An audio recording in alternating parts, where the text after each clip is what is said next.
Outer Orange.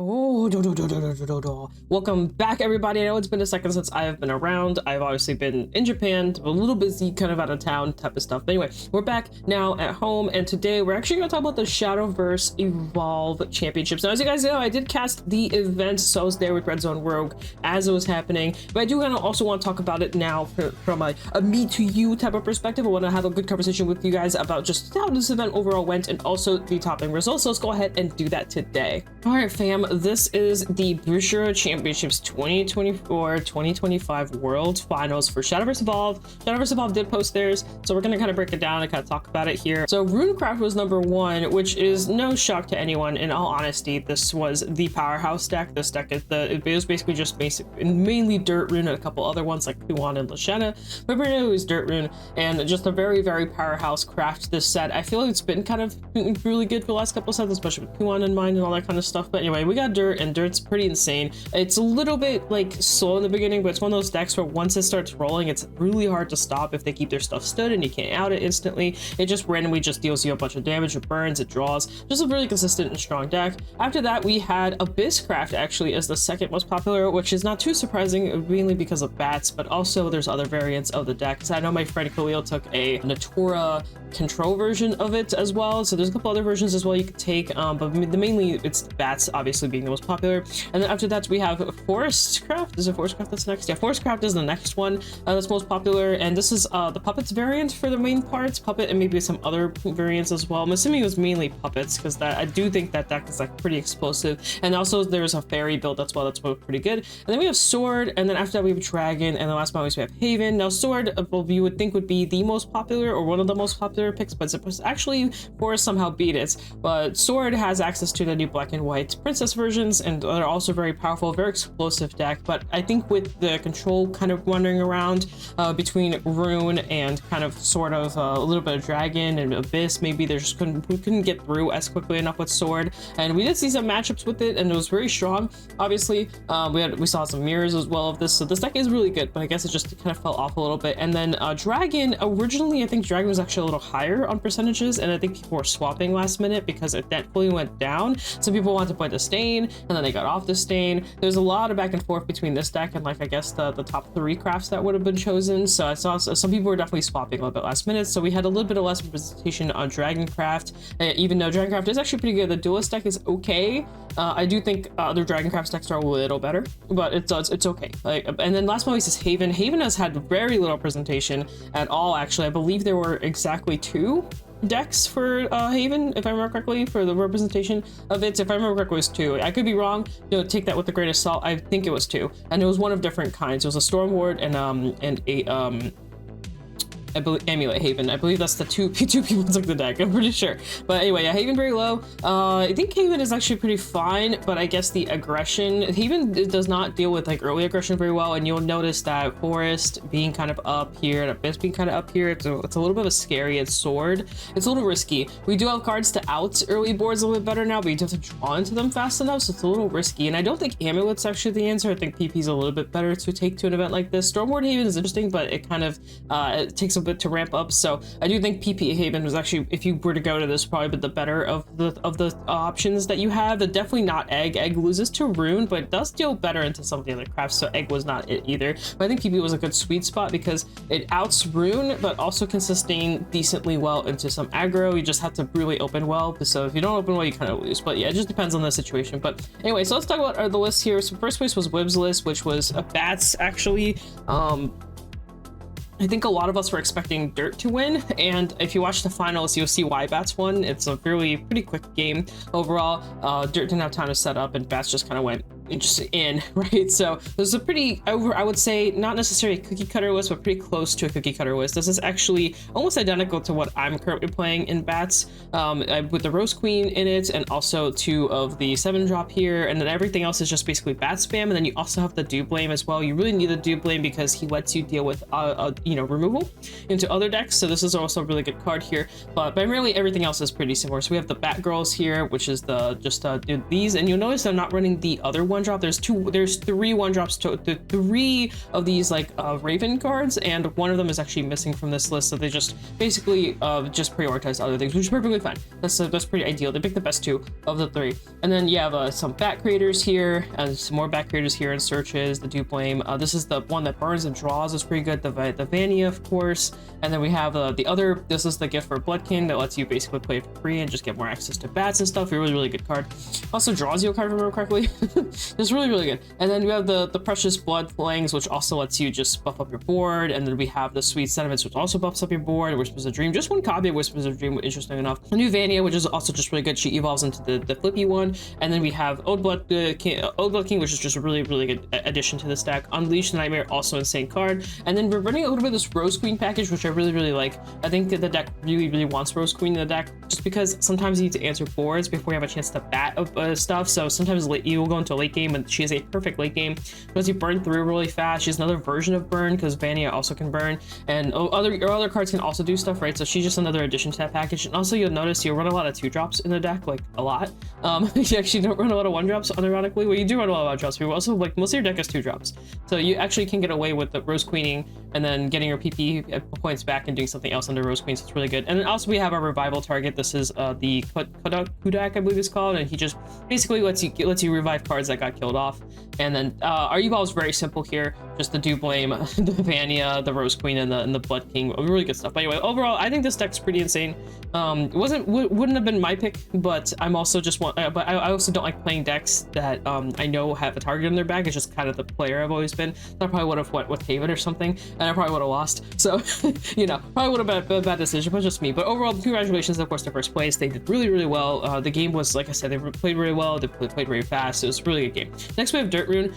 This is a synthesis deck. Now I believe we saw this person on stream twice, actually, and I think we even interviewed them once. So this was also a really fun to see and experience. Now they were running basically a pretty, I would say, standard build. I remember when we were looking at this, there wasn't anything too unique, but the real thing that we saw, me and Red Zone Rogue, really commented on, was the Columbus Rampage, which is a AoE type of spell, which is very useful in a deck that doesn't have AoE. It deals 3 damage to each enemy leader and enemy battlefield. This is very important. The reason why is because this Rune can't answer big boards, and that's a big problem. Like, if they start having big boards, or you don't have, you kind of need to answer them fast. But the thing is, Rune, or at least this version, is mainly good at answering like one card at a time versus like nuking an entire board. So if like you face into puppets, you actually have a pretty tough time if you open poorly and they open insane.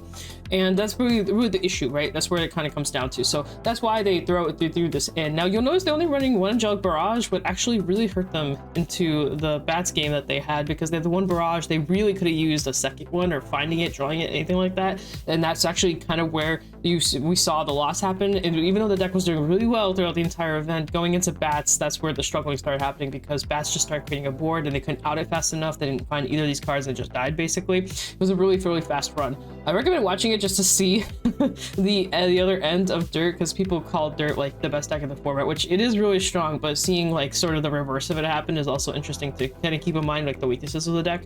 And overall, just to talk about Dirt real quick, Dirt's insane. We have the Cauldron of Calamity, that's really good for searching. We got the stacks abilities. We have the Healing Axis. We have the Beast-Faced Mage, which is also insane because you can tap him and burn cards. You have the Rabbit Mage, which is another searcher. Red Hot Ritual, a card we saw a lot during Worlds, being played over and over again to just nuke cards and give stacks. We have the Summoning Drills, which is insanely good for getting our golems going. We have obviously Ancient Alchemist for finishers and burn damage. We have the really insane Surdwin, or what I like to call her Potion Girl. She is absolutely nuts that she creates so many potions and just so much. She gives so many resources. Between her and the Foss down here is insane. Riley's also a really good card for drawing and nuking and storming damage, so this is a good finisher as well. We have Mirror Truth to revive cards back, and then we have the Price of Magic, which also lets us banish followers, which is also really useful. And then Medusa is like a little helper in between it all to get us some snakes on the board and also be able to clear boards with snake. Most people are running almost similar decks, and the differences becomes down to like the tech slots, which is usually where the Golem's Rampage will go, or the Angelic Barrage will go if it's at 0 or at multiple copies. All that kind of fun stuff. People are just kind of messing around. So people cut back on like maybe like a Red Hot, or not usually Red Hot. They might cut back on like I don't know, like the Price of Magic or something to add in like additional stuff to it. And that's basically usually how this deck is, but for the most part people are running like almost the same list with a couple techs here and there. Evolve usually standard. So there's a standard evolve of Surdwin Ancient Alchemist, the Sweet Tooth Medusa, and the Rabbit Rim Mage. Now, third place was really interesting because it was actually Kuan, and it's basically spell Kuan, as I like to call it. With very little units, a lot of spells. You basically run a super spell heavy engine now. We have this new card called Absolute Zero Blade, which is basically a form of a Angelic Barrage, a different form, but it does have a quick effect on it. But basically, ideally, it's the same. We have this new card, the Eleanor, that lets us discard spells and draw cards, just another version of Penguin Wizard. And we basically just have access to all these spells we're running. We have the splendid Conjury, which also works with our Eleanor girl.